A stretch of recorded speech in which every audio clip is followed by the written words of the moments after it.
Madam Mim is the only named female character. She is fascinating, right? Like, she is unapologetically who she is. And in fact, she's ugly. And she says she's ugly. And she's short and she's like round and she has like funny hair. She says, I could be beautiful.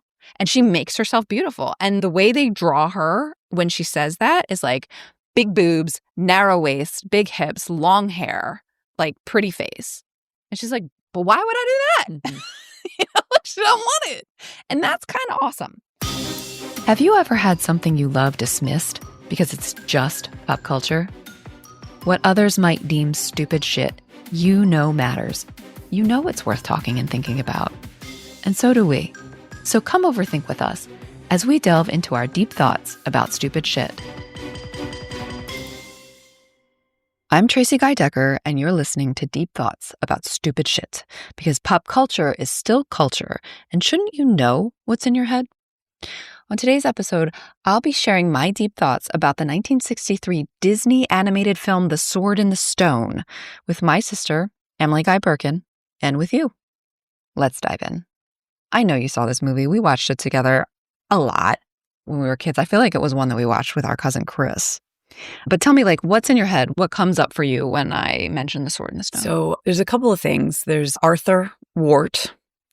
I remember identifying with him as being like overlooked, people underestimating him because he was just a kid and he didn't fit in. I remember really liking that.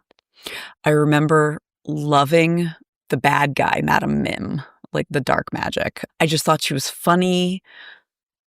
This very tiny detail, when they first meet her, I feel like, or at some point in their encounter with her, she's playing solitaire and she's cheating. And that just delighted me. I remember Wart in his lessons with Merlin being turned into various animals. There's a point where he says, oh, I always wished I could fly. And Merlin very quietly turns him into a bird. I remember him being turned into a squirrel, and there's a lady squirrel who like falls in love with him. And that really always really bothered me, that part of the story, because it's bothersome for so many reasons. Like, yeah, we'll talk about it. And I remember when Arthur pulls the sword from the stone, which I also, as a very literal child, and they do something about it in the story, because it's like pull this sword from the stone and anvil, because the way they've drawn it, it's a sword in a stone and an anvil. Because I'm like, it's not in a stone, it's in a stone with an anvil. I remember like the way that it is animated is very magical.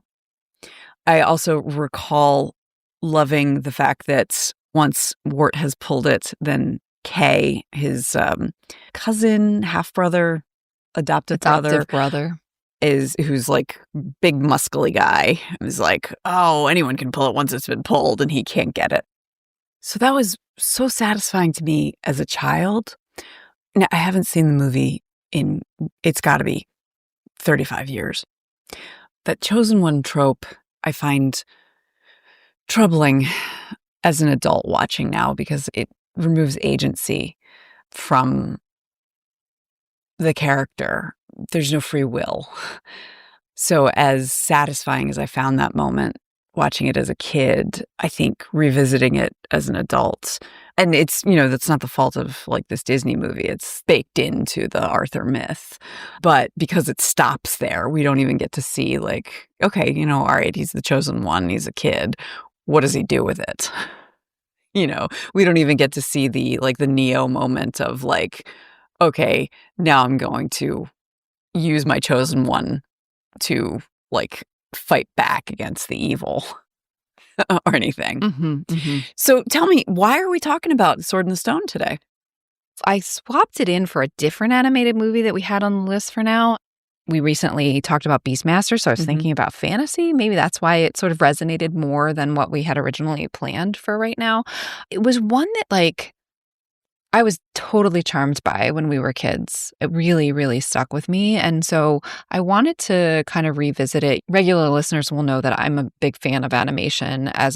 When we were watching this the first time, like, my aspiration. Like when people would say, what do you want to be when you grow up, Tracie? I would say, I want to be an animator for Disney. And so the Disney animation remains really close to my heart. And this one was one that really was pretty formative. And so it seemed like it was time. So that's why now. A few things, just some postcards from the destination, from the analysis. We will talk about gender briefly. I want to talk about magic in this movie and the way they talk about it versus the way it actually shows up as a element of the story. And to your point about sort of the chosen one kind of trope, if we have said on Deep Thoughts, and I stand by this, that one of the hallmarks of a protagonist is that they grow and change through the story. And if that's the case, there is no protagonist to this movie. So I want to talk about that and like, what does that mean to have this chosen one who really doesn't grow, even though the whole movie is about his education? So that's kind of like an interesting tension. You remember Madam Mim. She is the only named female character in the whole movie. She's pretty fantastic, actually. So I want to talk about her a little bit. Versus Merlin, who is a terrible tutor. He's like a really rotten mentor. His owl is a better teacher than he is. So we'll talk about that a little bit. Well, owls do always have a graduation cap on. So, like, that they're educated.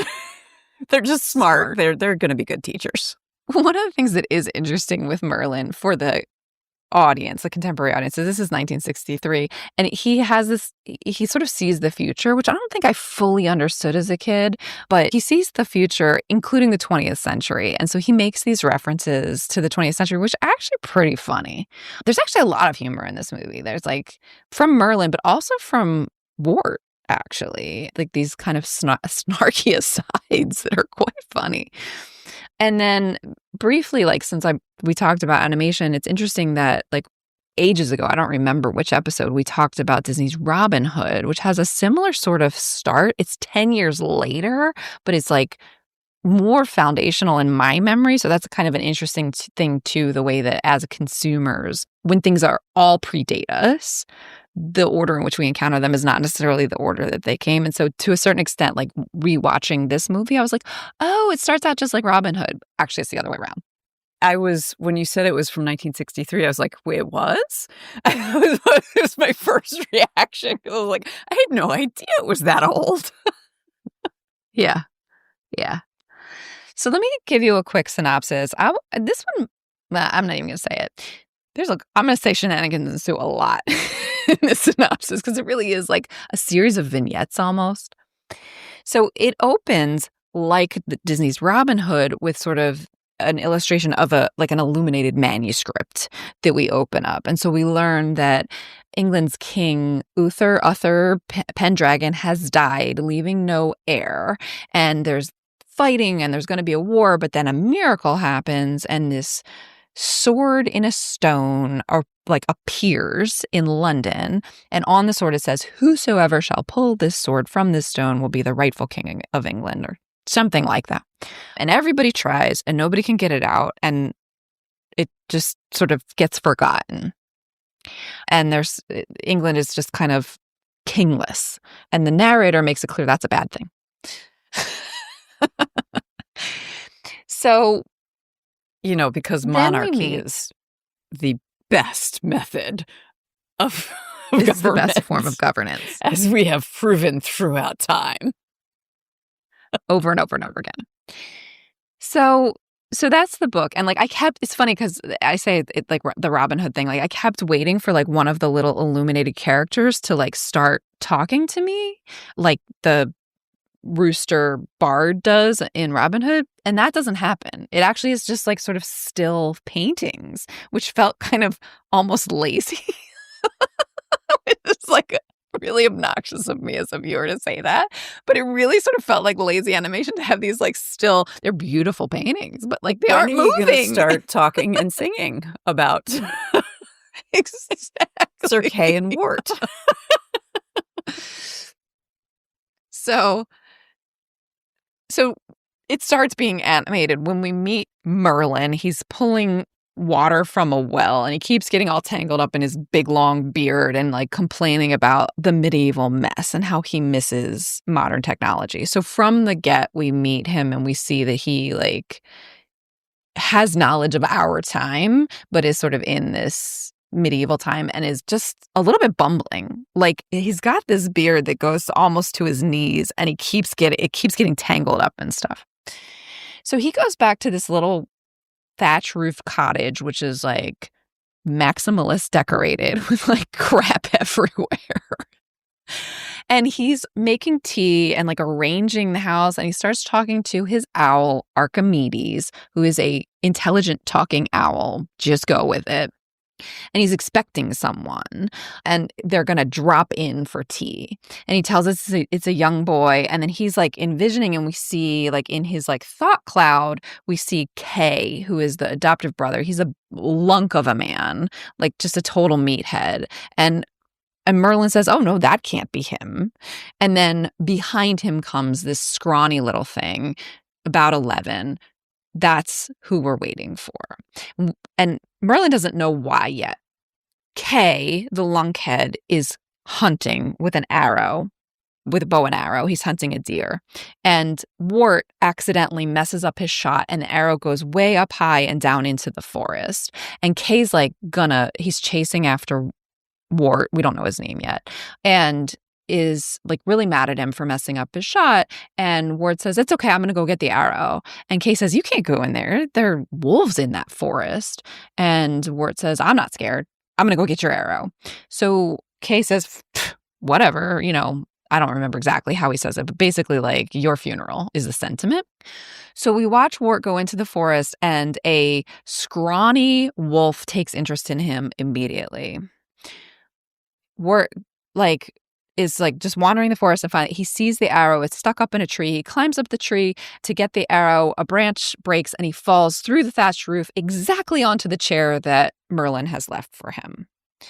So now the two meet each other. Merlin doesn't know why this boy's important, but he knows he is.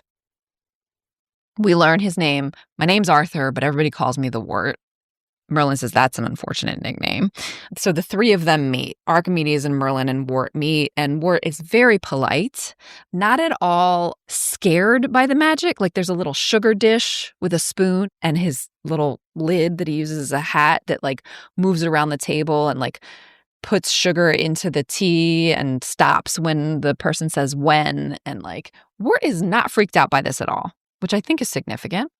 He's not freaked out by Archimedes either. He thinks he's a stuffed owl initially, and Archimedes gets offended. But even when he gets offended, it's not like, oh my God, a talking owl. It's just like, oh, I'm sorry. I didn't mean to hurt your feelings. Like, he just takes it in stride. That's kind of the definition of Wart. So he kind of is, yeah. So Merlin says, I'm going to teach you. And Wart's like, okay? I mean, what? Merlin's like, I'm going to give you an education. And, we learn that Wart is an orphan, and like that's not a thing that he can do. He has to get back to the castle because he has duties. And Merlin's like, okay, I'll come with you. And then we see the first like big magic where he has this weird little incantation that he sort of sings with lots of bippity boppities, and like all of the maximalist stuff that's in this little cottage like shrinks down tiny and goes into a carpet bag. And Wart is charmed by this, but again, not fazed. So then they set out, and Merlin's like giving this speech about like how important it is to have a direction, and it's like, and like do the things. And then they're like striding purposefully through the forest, like up hills and over dales. Meanwhile, the scrawny wolf chasing them, trying to eat the Wart, like totally missing him. The two humans are completely oblivious to the wolf. Finally, Merlin like runs out of breath in his like monologue about the importance of direction and says, where is this castle, by the way? And Wart says, oh, it's actually the other way. So they turn around and stride the other way, and the poor wolf is like exhausted and thwarted. Cut to the castle where Sir Ector, who is the adoptive father, is berating Kay, who couldn't care less, is like eating meat off a bone with his feet up. And Ector's like, how could you let him go into the forest? He's a scrawny little thing. And Kay's like, I'm not the Wart's keeper. And Ector's like, well, I am. Like, I said I would take care of him. And how could you? I'm like, he's gonna die. And Kay's like, meh, what if he does? Like, it's really, Kay is not a good guy. So, and Ector's doesn't seem to actually care about the child's well-being, just his reputation status, kind of, I guess. Yeah, that's kind of how I read it. So Merlin and Wart march in. Ector yells at Wart and gives him demerits for having worried him half to death. And then Merlin introduces himself. He's in boarding school? Yeah. And he's going to have punishments for these demerits. Okay. We hear that a lot. He gets a lot of demerits in this movie. And Merlin and Ector kind of face off, and Ector's like, you're not welcome here with your magic. And Merlin like disappears. And Ector's like, oh, I made him go away. And then you hear Merlin's voice is like, did you? I could still be here. You don't even know. So if I leave or if I don't, you never know if I'm really gone. And Ector's like, okay, you can stay. And he puts Merlin up in I want to say the West Tower. It doesn't really matter. It's this like dilapidated tower that like it's going to fall down any second. Ector says it's a little bit drafty in the winter, but in the summer, it's the best room in the house. So we see Merlin in this tower room, like sticking umbrellas up through holes in the roof. So these anachronisms happen over and over again. And then Sir Pellinore arrives, and we hear him arriving, and there's another like sort of anachronistic joke where Merlin says, I can't wait for the London Times because that won't be published for over 1,000 years. And he asks Archimedes to fly down and listen. So it turns out they're going to have a tournament on New Year's Day, and the winner of the tournament will be crowned king.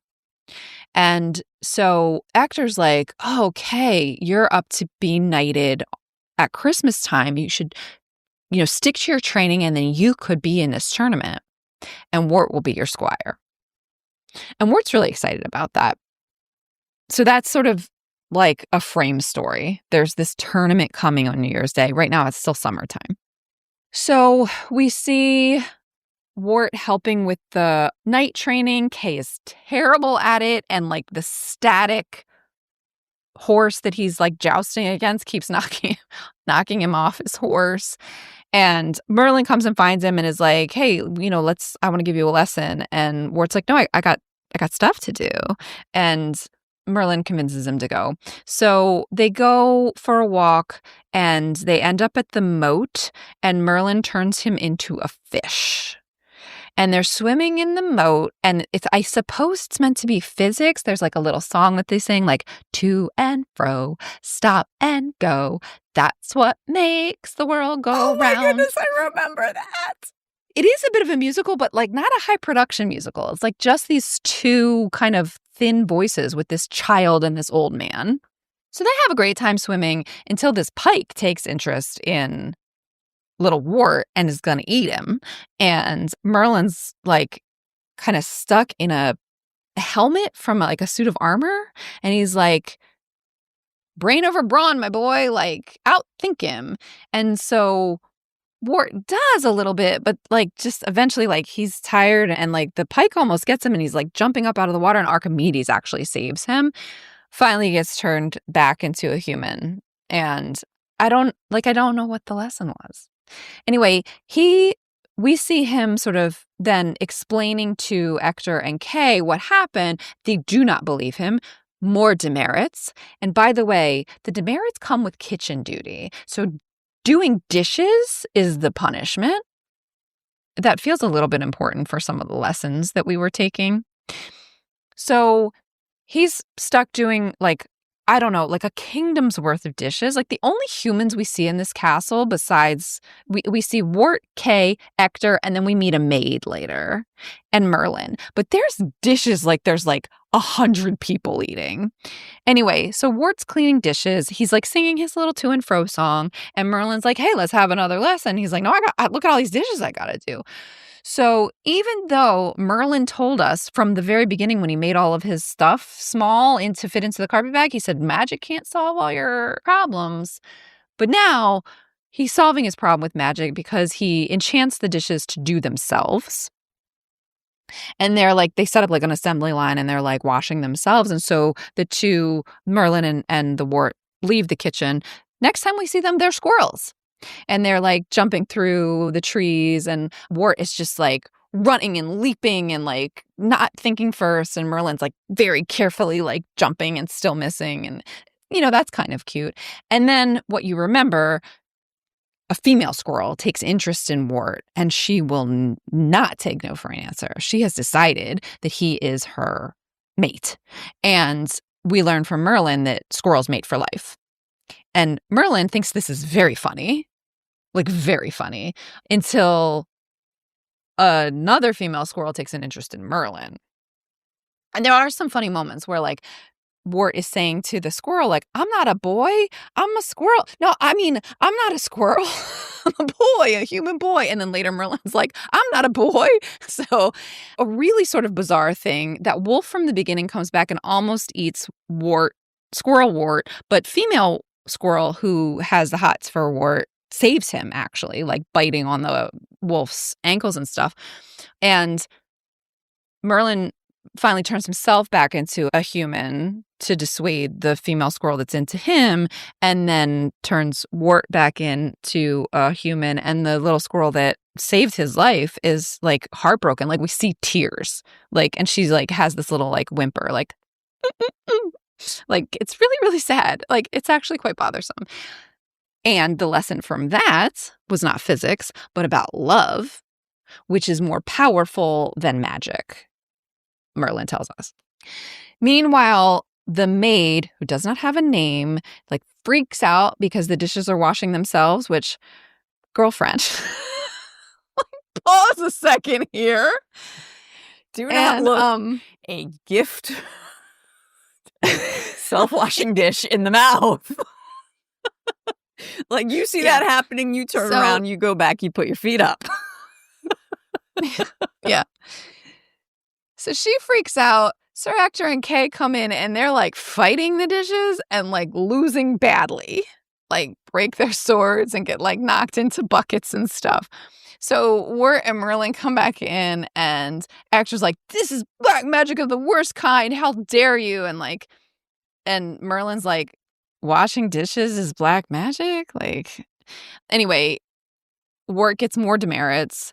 The maid is like, don't you dare come near my kitchen again, which, again, girlfriend, that's your kitchen?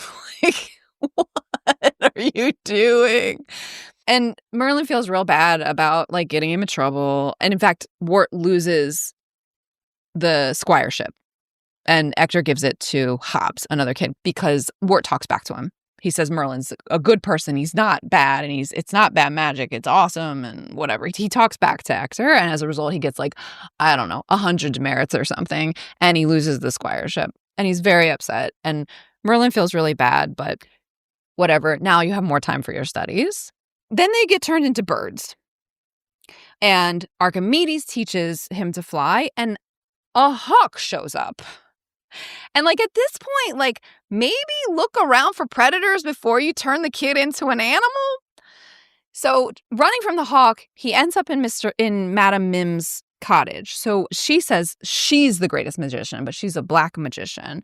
Archimedes flies in, realizes Madam Mim, goes and gets Merlin. Merlin comes back. They have a wizard's duel where they make some rules, which Mim immediately breaks. Ultimately, Merlin wins the wizard's duel by becoming a germ and making her sick. So then we sort of fast forward and the tournament is coming and Hobbs, who had been given the squireship, is sick. So Wart gets it back. He goes to Merlin. He's like, look, I'm a squire. He's wearing this like tunic that's way too big for him. And Archimedes is like, oh, that's great, boy. And Merlin is like, why would you do that? And he's like, kind of yells at him. And Wart's like, what do you want from me? I'm an orphan. I'm poor. This is it.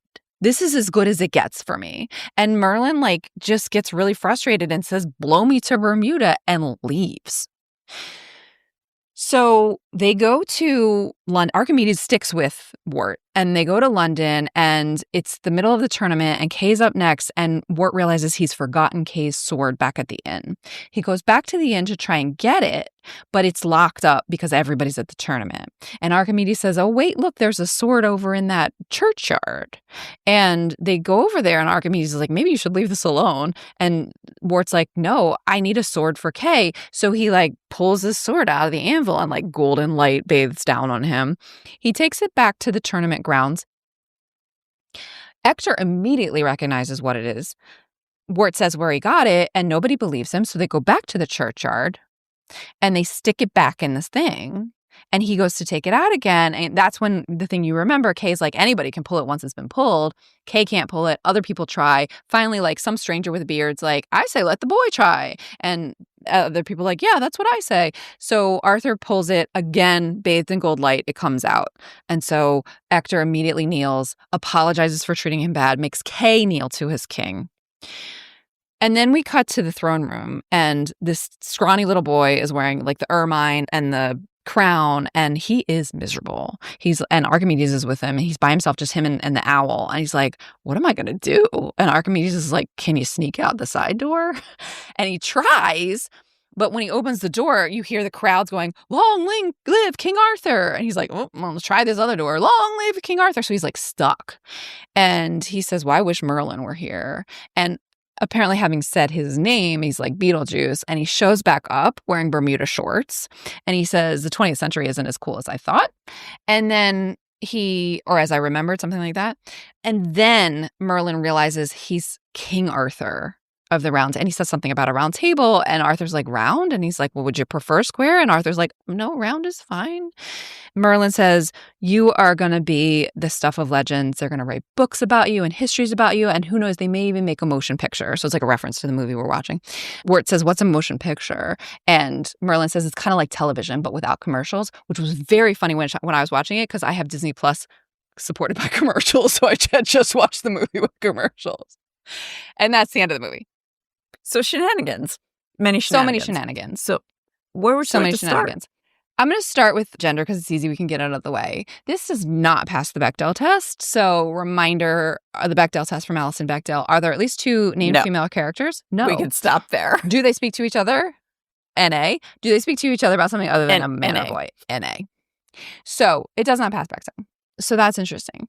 And Madam Mim is the only named female character. She is fascinating, right? Like, she is unapologetically who she is. And in fact, she's ugly. And she says she's ugly.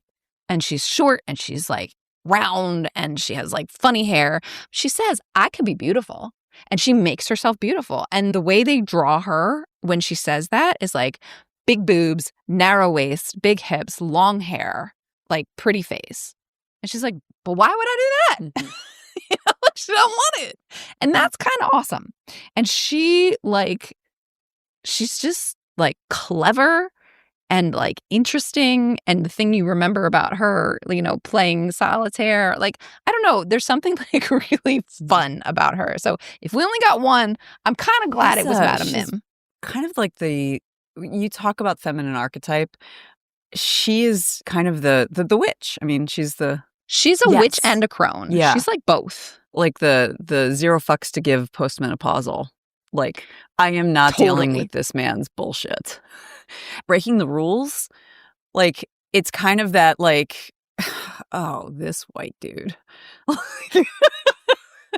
Sure, you can make rules. Fine. Do whatever. I'm not. Except she's the one who makes the rules. Yeah, she's the one who makes fair the rules. enough. It's not him. She makes them to break them. Fair enough. Yeah. So we got that out of the way. Like, I actually don't have anything else to say about gender in this one. Well, actually, I do. The squirrels. So there are 4 female characters total. There's the maid, who is kind of hag-ish. There's Madam Mim, who is absolutely a hag. And then there are these 2 squirrels who are very like sensual, sexual, love-struck creatures who like really get the raw end of the deal. And also, they're chasing these 2 male squirrels who are clearly not interested, which in one sense, like, it's a little bit refreshing because usually these movies, it's the other way around. And the female squirrel or human is like eventually just worn down and falls in love anyway. But it's not okay when it happens in any direction. It's also the male fantasy.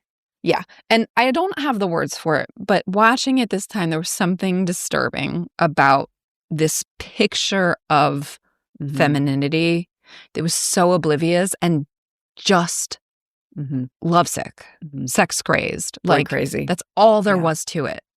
Yeah. That's the sum total of the personality. And there was something disturbing about that, especially thinking about like you and me as little kids watching. Well, this. and the fact that Merlin's lesson is love is stronger than magic, which I don't think is necessarily like, and considering the Arthur legend and includes Guinevere and Lancelot and that love triangle, and that is the only thing that causes Lancelot to not be like a perfect knight and all of that. That is within the story of the original myth. So I think that's actually a worthwhile lesson within a children's movie, except that it's at the expense. It's at the expense of these two creatures. Female creatures that mate for life. And it also was not actually the lesson. He called it love. That's not what we saw on the screen. What we saw on the screen was attraction. It's messy. It's messy. And it was played for laughs. That's really what it comes to, is it's the fact that we are given a chance to feel pity for the squirrel that fell for Wart. But overall, the entire thing is played for slapstick for both of these squirrels. Yes. And that, like, isn't it so funny how boy crazy girls are?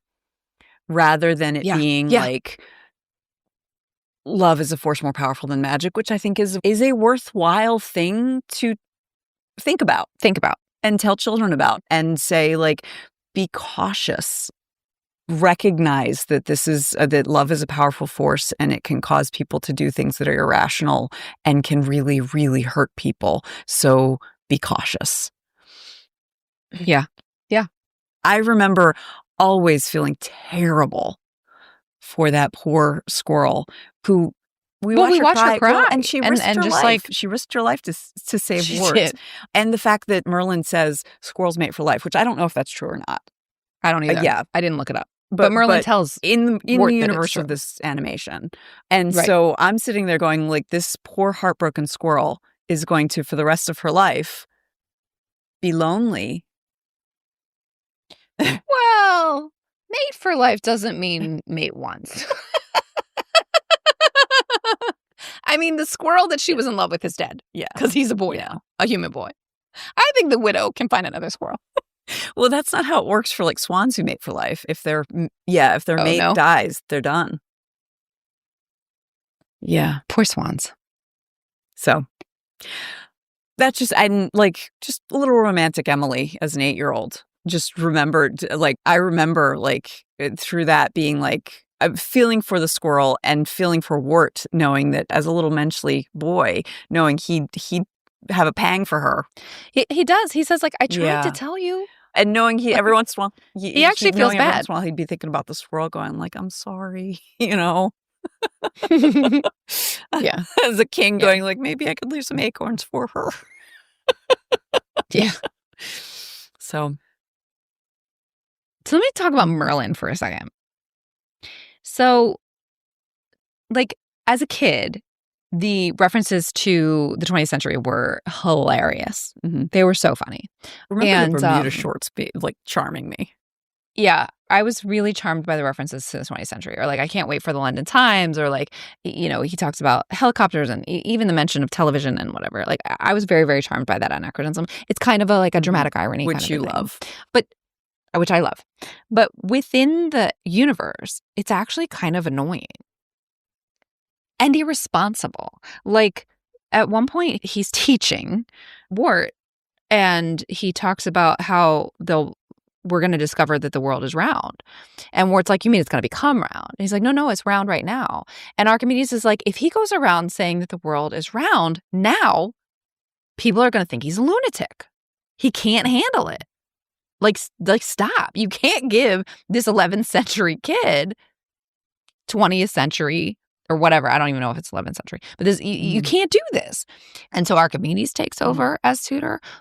Archimedes isn't a great tutor either because, like, Wart can't read. And so Archimedes is teaching him the alphabet, and he's like writing on a chalkboard, and he's not doing a great job. He goes back, he does some letters backwards, and Archimedes like smacks him on the head and like says, "Can't you get anything right?" Like, he's not a great tutor either. But better than Merlin, you know? I didn't see that as a kid. That sort of, he's not a great mentor. Watching it now as an adult, both sort of thinking about pedagogy in general, but also storytelling. Like, one of the things that I think is in the source material, this is based on The Once and Future King, which is, and there are many books. There's not just the one. And I believe, I have not read it, or I think maybe I read the first one. Yeah, I read The Once and Future King when I was about 17. It's more of a straight fantasy story.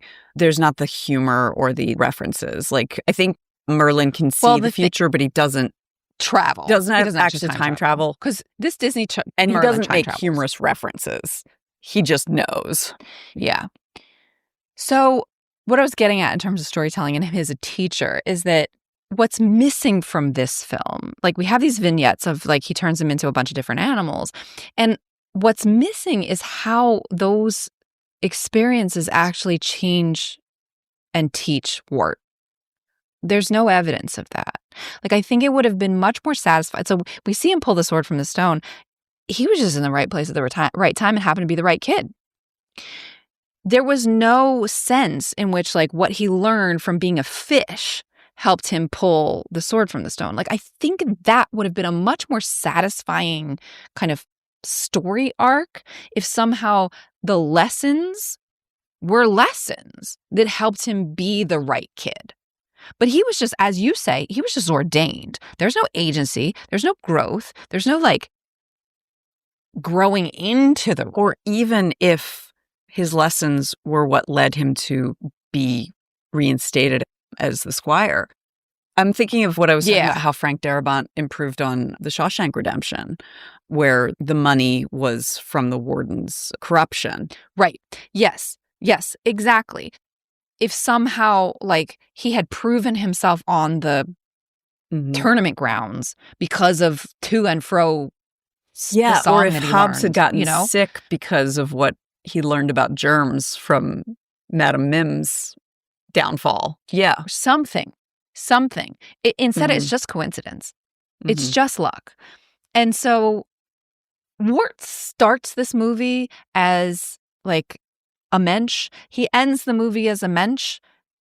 There's not really anything, there's no growth for this kid.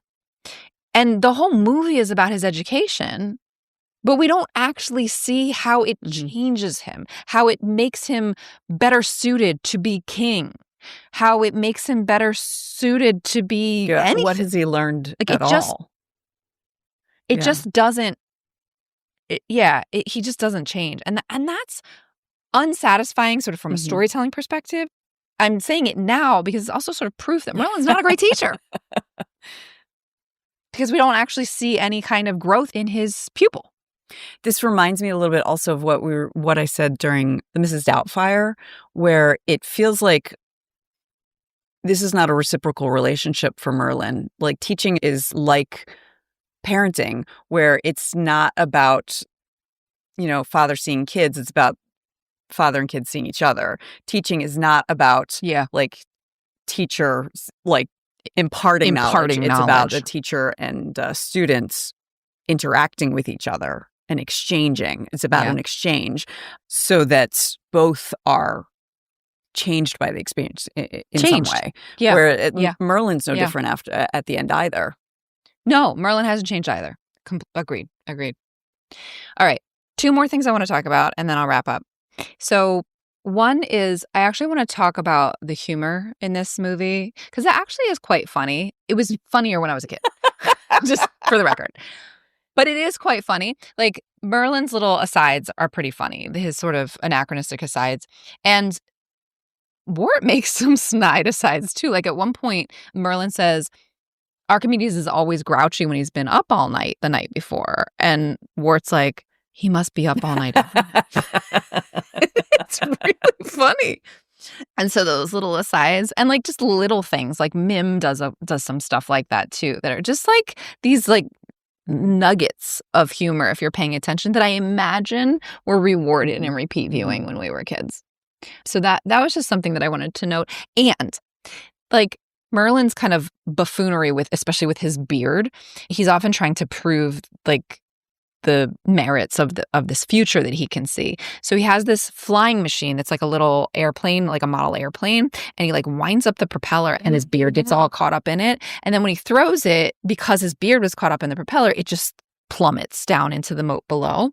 And so he was trying to prove that humans will fly in these machines, and instead like this thing falls. Archimedes thinks this is the funniest thing. And it is pretty funny. Like it's amusing, but Archimedes the owl like loses it and laughs for like a full, I don't know, 30, 45 seconds, like with this like laugh. He can't wipe tears away from his eyes too. He's like, he like falls down on a windowsill that he sort of falls on, and like he's laughing so hard he's like gasping for breath. That was the only time I actually laughed out loud watching it now as an adult, besides the no commercials thing. But like he just kept going and it was infectious. And I don't know, like whatever animator or director was like, no, keep it going. No, keep going. Like it was the right call. So funny. So we were just talking about this. Our dad would tell this story when he saw, I think it was Blazing Saddles in the theater. Yeah. There's the scene where all the cowboys around the campfire eating beans and farting. And for whatever reason, it struck Dad. It just tickled Dad. And he laughed so hard that he was like almost crying. And like our dad's laugh is kind of like that, where it was kind of like that, where it was so like just over and over, so infectious, just kept going. And apparently on his way out of the theater, so he overheard some guy saying like, it wasn't that funny, but that jackass just laughing so hard got me. So yeah. So it happens. It happens. Yeah. So I wanted to mention that. So like good on whatever creative made that call. It was the right call. Sometimes those just staying in those moments. And then the last thing I wanted to mention actually is the animation style. So as I said, like I pay closer attention to animation than some.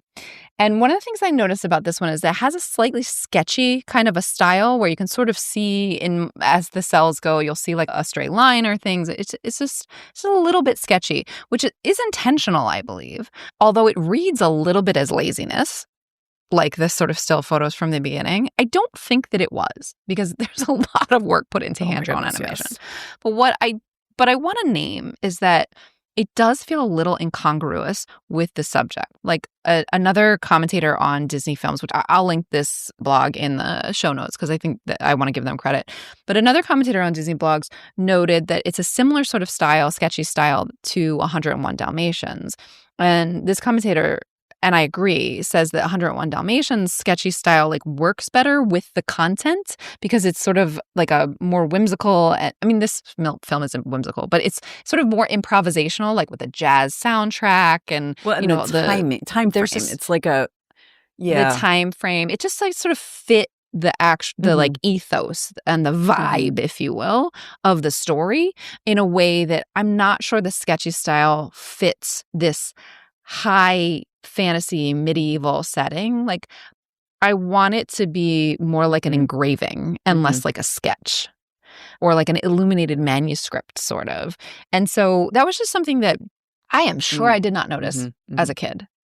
But in rewatch, as I'm watching, I'm like, oh, it's kind of and there's also like they reuse like a series, like a scene. So like when Kay is being reprimanded for having let Wart go into the forest, he's like, as I said, he's got his feet up and he's eating meat off of a bone. And we see the same like 30 seconds of film like 3 times in the film, which again, as a kid, I never noticed. Now I'm watching and it was another thing that made me think like, oh, that's kind of lazy, which again, I don't like using that word. So like, I think that and I'm immediately it's like, efficient. No, it's smart to reuse. Yeah. But my first reaction to it was, oh, they're reusing and like a we shortcut saw that of some kind. in Disney's Robin Hood too. Like there were like some like dancing scenes with the little kids. Yeah, In that era, they had I to. think there was a lot of that. It was also like in that era in the 60s and 70s, it was a little bit of a nadir for them. Yeah. Like they were still trying to, they didn't have the talent and they didn't have Disney wasn't Disney. Like it didn't have the kind of the brand power that it has today. And they were still like finding their footing. So anyway, that was just something that I wanted to note on air. Any final thoughts before I try and wrap up? When I got to where I was reading Le Mort d'Arthur and like, actual King Arthur myths, as well as Once and Future King and stuff like that, I realized that Sword in the Stone did Sir Kay and Sir Ector wrong, because they're not jerks in the original. It doesn't matter. Like when you reiterate old stories, things change. And this is not like Amadeus that really did Moliere wrong, who was a real person. I remember being like, oh no, he really was his brother and like cared about him, about Sir Kay. But that was just one thing that I know really surprised me when I like ended up like reading the myths later on, the King Arthur myths. And I was just like, okay, I gotta make sure I recognize that these stories change depending on who's telling them. All right, let me see if I can remember what we talked about. So regarding gender, does not pass Bechdel, not even the first question. And Madam Mim is a pretty awesome female character. The female squirrels get done dirty. It's played for laughs, but it's actually kind of not funny regarding gender. We're told the words that Merlin says is that magic won't solve all your problems, but then he uses them to solve problems. And there's not much of an examination of that. Interestingly, Wart is completely unfazed by magic, whereas everyone else that we meet, which is not that many people, are very fazed by it. Like, even when they're doing, like, this maid whose chores are being done by magic is, like, freaked out by it. So that's worth noting. In terms of storytelling, I noted that there's no protagonist because no one grows and changes, which is kind of unsatisfying as an adult. Like, it feels like there's an opportunity for what Wart learns as a fish and as a squirrel and as a bird to make him a better king, or a better suited to be the one to be the king, or win the squireship back or something. But it doesn't actually seem to have any effect on him whatsoever. And that, to me, is also additional proof that Merlin's kind of a shitty teacher. Like, it's his one, like, prime directive, and he's not very good at it. Like, both in terms of pedagogy, because he's teaching this medieval child 20th century science, which is just misplaced. And he gets mad at him for being a medieval child. And also, like, none of his lessons seem to make a difference, like, within the story. It's not just misplaced, it's also kind of irresponsible. Yeah, irresponsible. So we also noted, I noted sort of, there's a couple of kinds of humor. We get sort of the anachronistic humor, which was very charming to sort of the 20th century children we were, to have that a little bit of a dramatic irony with Merlin, like, making jokes about the 20th century in his medieval context. We also have some snarky stuff, like including from Wart, which is actually really fun. And then Archimedes, like, laughing for like a full 30 seconds until he's gasping for breath, which I couldn't help but laugh while this owl is, like, laughing his face off. Let me see. What else did I forget? Oh, the animation style. There were several moments that my initial reaction was like, oh, that's kind of lazy, which I immediately questioned because there's nothing lazy about hand-drawn animation. And there were shortcuts that sort of showed up for me and, like, affected my viewing of the movie, at least as an adult. I'm pretty sure I didn't see them as a kid. I also noted in the very beginning the fact that, in my mind, this is paired with Disney's Robin Hood, which is 10 years later in 1973, and has some similarities to it. And in some ways, like, I find Robin Hood more charming, like, in part I found myself like expecting the illuminated manuscript to be animated the way that the Rooster Bard is in Robin Hood, because they start in similar ways with a book opening up and a narration reading it. What am I forgetting? Oh, you talked about, in terms of the source material, I think that the Once and Future King, the series, actually does have Merlin's lessons make Arthur a better king, and that you actually see that happen. I think that's the case. I haven't read it, but that's my understanding. And you noted that in the broader mythos of the Arthurian legend, like, ecosystem, that other versions of Sir Ector and Kay are not nearly as uncaring as this Disney version, and that's interesting to note. Oh, you also pointed out the fact that the sort of love is a powerful force message is not a bad message, even in a kid's movie, especially within, again, the ecosystem of the Arthurian legend, where there is like a powerful love triangle that wreaks havoc. And also, that's not actually what we saw on screen in the squirrel vignette. You told me this that I didn't know. I have an acquaintance who went to school for animation, and she told me something that you backed up. That's one of her assignments was to draw the same character 300 times each week. And when you learned that, that was when you're like, oh, I don't know if I want to go to animation school, which I had no idea. I had no idea that about you. She had gone to school, I think, in the mid-'80s. And so for further proof that there is no such thing as laziness in hand-drawn animation, like an understanding of how much goes into these and why we have such appreciation for them here on Deep Thoughts. Yeah. Well, I did have fun watching it.